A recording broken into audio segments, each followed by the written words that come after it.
ஏதோ ஒரு மனிதனிடத்திலே கிறிஸ்தவம் அடிமைப்பட்டு கிடக்குது. திரும்ப திரும்ப சொல்றார், உன்னை விலை கொடுத்து வாங்கியவர் யார்? கர்த்தராகிய இயேசு கிறிஸ்து. எதில் வாங்கினாரு? நம்முடைய ரத்தத்தை சிந்தி வாங்கினார். ஆனால் இன்றைக்கு அவருக்கு அடிமையாகாமல் இன்றைக்கு மனிதர்களிடத்தில் அடிமையாக நம்ம சுற்றிலும் பார்க்கிறோம்.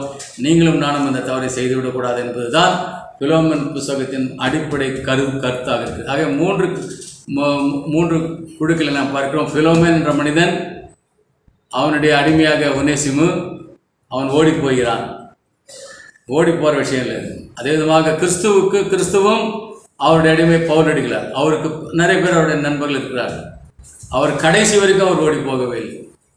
கடைசி வரைக்கும் ஜீவனை கொடுக்கிற வரைக்கும் தன்னை பாரபலியாக எல்லாவற்றையும் இழந்து எல்லாம் முடிக்க வரைக்கும், அதுதான் உண்மையான அடிமைத்தனம் என்பது. அதை யோசித்து பார்க்கும்போது இந்த வாரம்லாம் எனக்கு I am not at all